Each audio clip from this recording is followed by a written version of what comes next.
Actes. Chapitre 19. Pendant qu'Apollos était à Corinthe, Paul, après avoir parcouru les hautes provinces de l'Asie, arriva à Éphèse. Ayant rencontré quelques disciples, il leur dit: « Avez-vous reçu le Saint-Esprit, quand vous avez cru ?»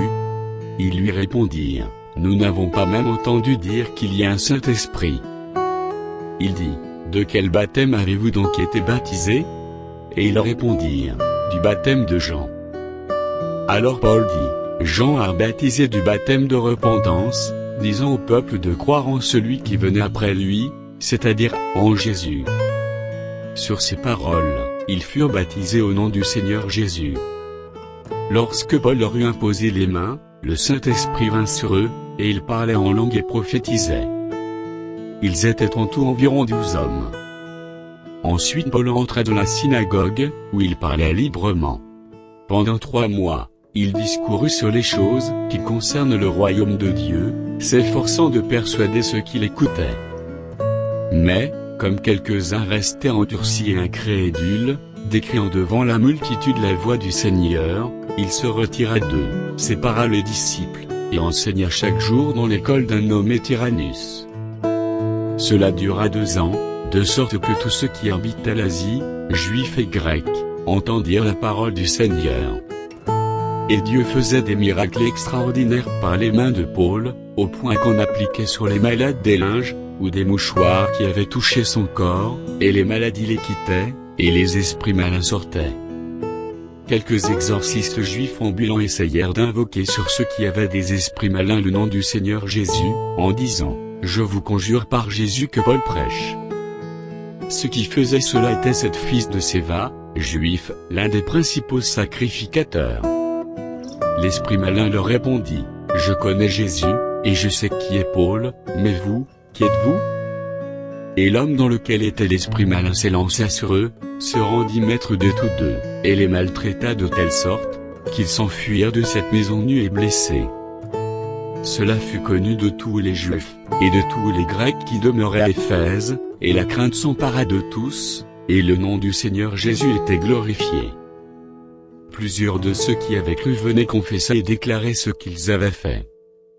Et un certain nombre de ceux qui avaient exercé les arts magiques, ayant apporté leurs livres, les brûlèrent devant tout le monde. On en estima la valeur à 50 000 pièces d'argent.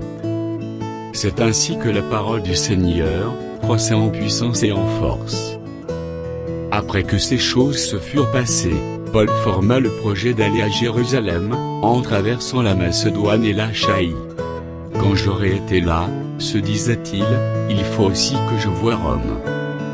Il envoya en Macédoine 2 de ses aides, Timothée et Éraste, et il resta lui-même quelque temps encore en Asie. Il survint, à cette époque, un grand trouble au sujet de la voix du Seigneur. Un nommé Démétrius, orfèvre, fabriquait en argent des temples de Diane, et procurait à ses ouvriers un gain considérable. Il les rassembla, avec ceux du même métier, et dit: « Ô homme, vous savez que notre bien-être dépend de cette industrie. Et vous voyez et entendez que, non seulement à Éphèse, mais dans presque toute l'Asie, ce Paul a persuadé, et détourné une foule de gens, en disant que les dieux faits de main d'hommes ne sont pas des dieux. Le danger qui en résulte, ce n'est pas seulement que notre industrie ne tombe en discrédit, c'est encore que le temple de la grande déesse Diane ne soit tenu pour rien, et même que la majesté de celle qui est révérée dans toute l'Asie, et dans le monde entier, ne soit réduite à néant. » Ces paroles les ayant remplis de colère, ils se mirent à crier: « Grande est la Diane des Éphésiens !» Toute la ville fut dans la confusion. Ils se précipitèrent tous ensemble au théâtre, entraînant avec eux Gallus et Aristarque, Macédoniens, compagnons de voyage de Paul. Paul voulait se présenter devant le peuple, mais les disciples l'en empêchèrent. Quelques-uns même des Asiarques, qui étaient ses amis, envoyèrent vers lui, pour l'engager à ne pas se rendre au théâtre. Les uns criaient d'une manière, les autres d'une autre, car le désordre régnait dans l'assemblée, et la plupart ne savaient pas pourquoi ils s'étaient réunis. Alors on fit sortir de la foule Alexandre, que les Juifs poussaient en avant, et Alexandre, faisant signe de la main, voulait parler au peuple. Mais quand ils reconnurent qu'il était juif, tous d'une seule voix crièrent, pendant près de 2 heures, « Grande est la Diane des Éphésiens !» Cependant le secrétaire, ayant apaisé la foule, dit, « Homme éphésien, quel est celui qui ignore que la ville d'Éphèse est la gardienne du temple de la grande Diane, et de son simulacre tombé du ciel ? Cela étant incontestable, vous devez vous calmer, et ne rien faire avec précipitation. Car vous avez amené ces hommes, qui ne sont coupables ni de sacrilège, ni de blasphème envers notre déesse.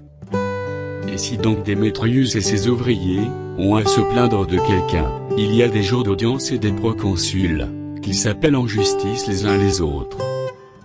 Et si vous avez en vue d'autres objets, ils se régleront dans une assemblée légale. Nous risquons, en effet, d'être accusés de sédition, pour ce qui s'est passé aujourd'hui, puisqu'il n'existe aucun motif qui nous permette de justifier cet attroupement. » Après ces paroles, il congédia l'assemblée.